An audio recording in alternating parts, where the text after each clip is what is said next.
We got a little time before this train even gets there. We're going like super slow here for whatever reason. It looks like our train's just coming to a dead stop. That's so strange. Whatever. Welcome back to Sandpatch Grade of Train Sim World. And we are about to do Powering America Part 1. According to this, it says this takes 25 minutes to complete. We all know that's not true. Requires 1,400 AP points. We are going to remember that number. Our job here is essentially pretty simple. So we're going to get into it right now. You've been assigned a unit coal train currently at Rockwood loading first. Complete coal loading, then bring the train back to Cumberland Terminal.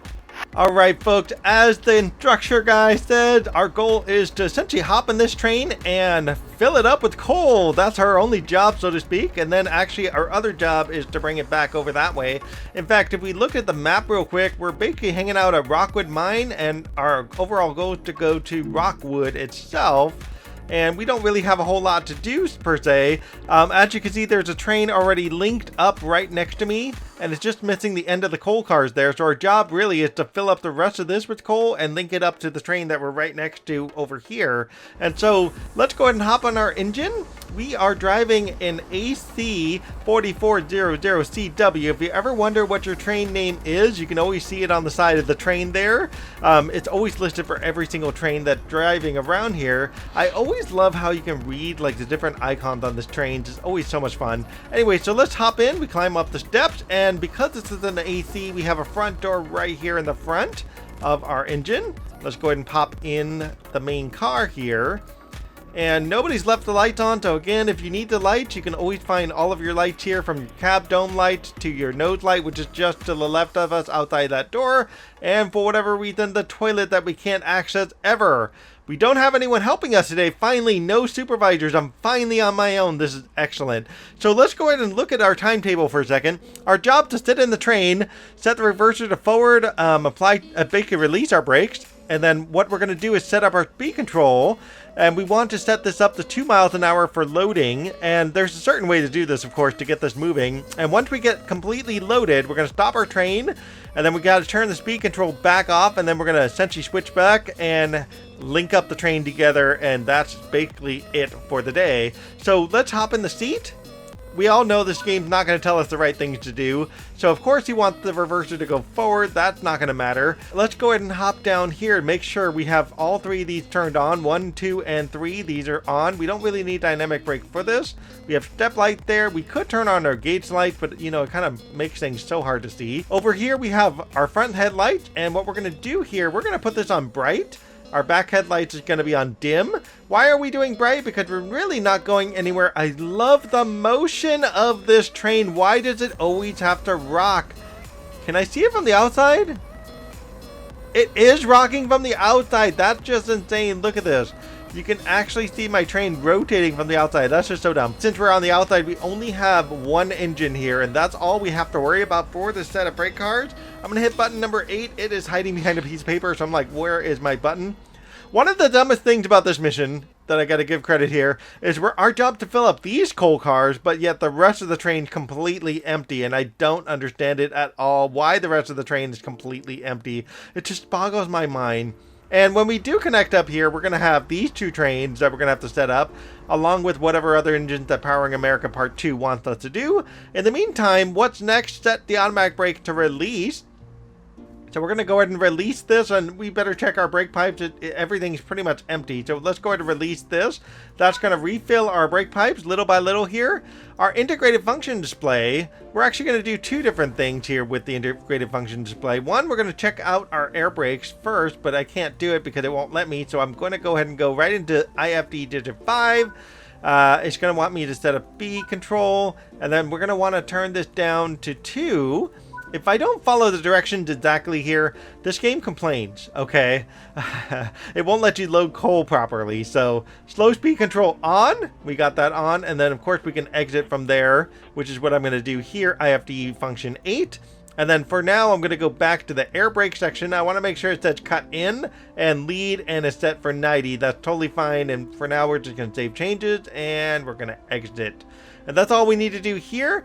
Release the independent brake and apply power. So let's go ahead and release our independent brake. We shouldn't be rolling down a hill, and we don't really have to do anything with the notches. One essentially 1 notch will do.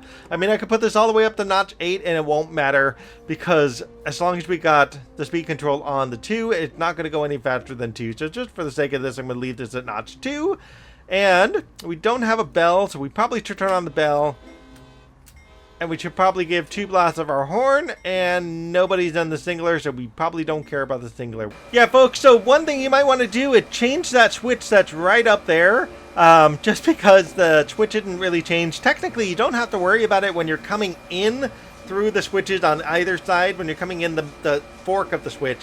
Where you do have to worry about is when you're exiting the switch through the single track.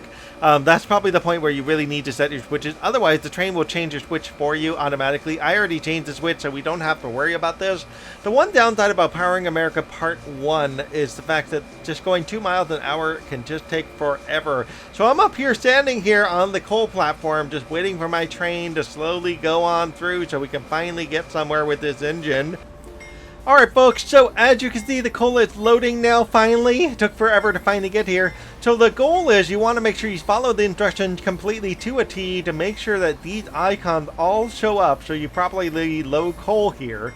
Now I'll tell you something about the sand patch grade while this thing is rolling along, doing its thing, filling up the coal of the coal cart. And in fact, I'll just go ahead and do this because we won't need to worry about anything for a little bit here. The sand patch grade is actually altogether 100 miles long, and it all goes through the Allegheny Mountains. I can't ever say this when I say this, but Allegheny Mountains of Pennsylvania and western Maryland. It's got about 1,000 feet drop over 20 miles, with the grades at the most grade is about 2% grade. It's originally built by something called the Pittsburgh Connellsville Railroad. Unfortunately, Dovetail Games didn't make a game about them. They made a game about CX Sand Patch, right? And so originally oh my god, I can't say it now. The Pittsburgh Connellsville Railroad, the PNC, was the one who made this first, making it between the connection between Pittsburgh and Connellsville, Pennsylvania. If anybody's from there, please correct me on my pronunciation. And the part to Cumberland, Maryland, didn't happen until 1853. So that's something to keep in mind there. And the extension required crossing of the Allegheny Mountains. Originally, it was a 4,777 foot long tunnel. And this was constructed in 1854 to 1871. Now, you notice this is after the Cumberland, Maryland junction that got put in there, and the extension that happened there. At the time, it was considered one of the longest tunnels in the United States, and it was originally designed for 2 tracks. The tunnel actually had problems, lots of problems, from geology to embezzlement, literally bankruptcy of the contractors, the Civil War itself, and other political related issues. It took 17 years to construct the original tunnel, and that original tunnel had issues such as ventilation, essentially problems with air circulation, and essentially by the time the 1900s rolled around, the tunnel basically was abandoned, and just that was it, right? And so a new tunnel, it was 4,475. So keep in mind, the original one was 4,777. So the new one was 4,475. That one was a double track tunnel. And for a little while, all 3 used to run together. We had essentially one tunnel that was a single track, because that was all they could have put together at the time over 17 years. And then another tunnel that had 2 tracks. So at the time, you had 3 tracks, up until the original tunnel was abandoned in 1917. And at this point, if you go and visit that tunnel, you're going to find it's collapsed in a variety of areas, it's flooded out in a variety of areas, and it's basically completely unsafe and unusable. The main tunnel that we use here is the second tunnel that they built for Sand Patch. At one point, Sand Patch used to have steam locomotives, right? And the steam locomotives used to be a thing, and there used to be a tower at the other end of the tunnel on the western side of the tunnel, but that tower is actually officially decommissioned and gone. So next time we go through the Sand Patch Tunnel, I want to try to see if I can look out for that tower, if it even exists in this game. Maybe they put it in, who knows. The PNC Railroad, which is the Pennsylvania and Connellsville Railroad, that eventually became the Pittsburgh division of the Baltimore and Ohio Railroad. Most of us know that as the B&O Railroad, or the Chessie Railroad, right? Because the B&O Railroad became essentially a component of the Chessie system, and that happened in 1972, and then all of that got merged to CSX in 1987, and since then, CSX has been running that line ever since. So, Now the line for CXX is part of the Keystone subdivision, and I'm looking over here because I got all this information over here while I'm waiting for these cars to load. What else am I going to do, right? I'm just going to sit here and just be like this. I'm not going to do that. Right, so the line's now part of the Keystone subdivision, an east-west main line operated by CXX Transportation. Now we have passenger service. Passenger services can ride over the Sandpatch Grade on Amtrak Chicago Washington train. Dovetail game, please bring this to Sandpatch Grade so we can have an Amtrak service to ride on. That would be so much fun. Alrighty folks, a final car is loading as we speak. There's no more cars after this. And once this thing is fully at 100%, our job is to stop our train. As you can see from our little timetable there, our job is to eventually stop our... Oh, okay, there it is. Stop the train. There it is. And so we're going to go ahead and put our train onto 0, and we're going to actually set up our automatic brake. And with the speed that we're going, we don't even need to do our automatic brake. We can actually do this straight from independent brake. And our independent brake is enough to slow our train down. If we just jump into the first beginning of the train, we got to kind of see what's going on here. And let's go ahead and use a little bit more independent brake. All right, fine. We'll use the minimum reduction. That should be enough to stop this train completely. And we are officially stopped. According to this, the train's still moving, but yeah, whatever. And it wants us to go back into speed control, and it wants to go into speed control here, and turn speed control off is under IFD function 1. So we went from IFD function 2 to IFD function 1, and that officially turned that off. And now it says set the switch to the correct track. Let's go ahead and exit this because I like to see the main screen. Set the switch to the correct track, and I noticed one thing I didn't do is I didn't turn on the warning devices. So to turn on the warning devices, Shift Enter will turn that on because this train does not automatically come with warning devices. So I've already turned it on for you guys. Set the switch to the correct track. What switch are we talking about? Are we talking about this one? I think it's talking about this one. Is it that one?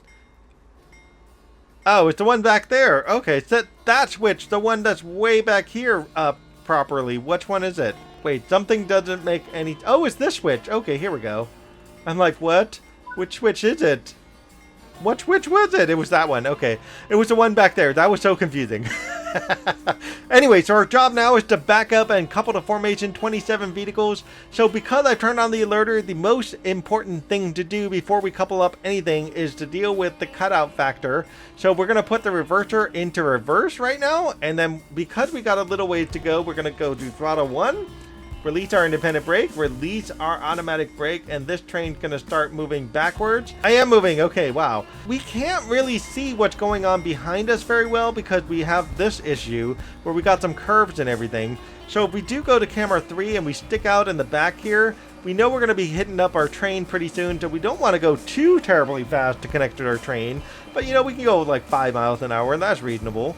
But inside our engine, while we're waiting for this to all to happen, we're gonna go to our computer screen here. We're gonna go to our air brake system under IFD digit 1. And we're gonna set the cut in, cut out valve.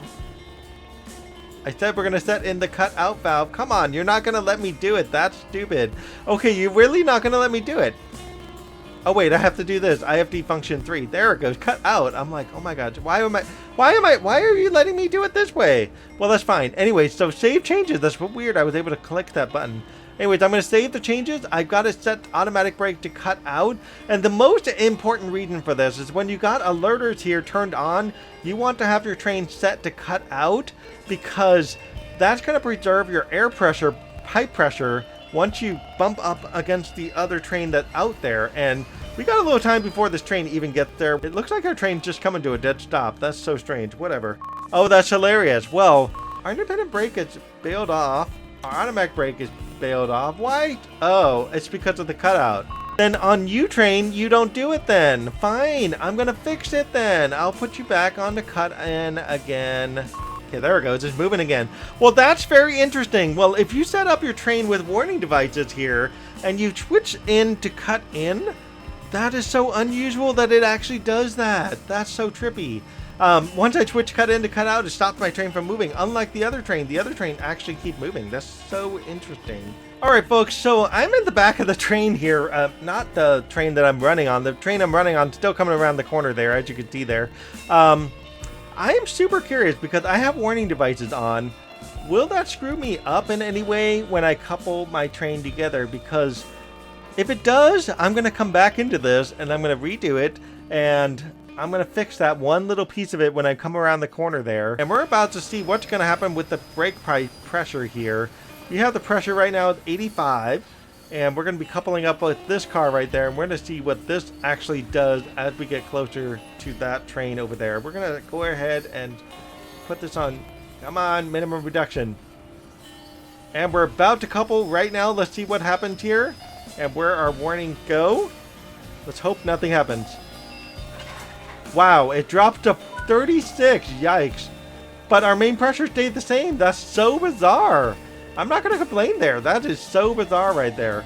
Anyways, let's hop back in the main engine. We're going to go ahead and set this up to full service right here. Full service, thank you. We're going to set this one up to full application. Prepare the locomotive, set reverser to neutral, and automatic brake to full service. Well, I've already done one of the two, and that should cover that.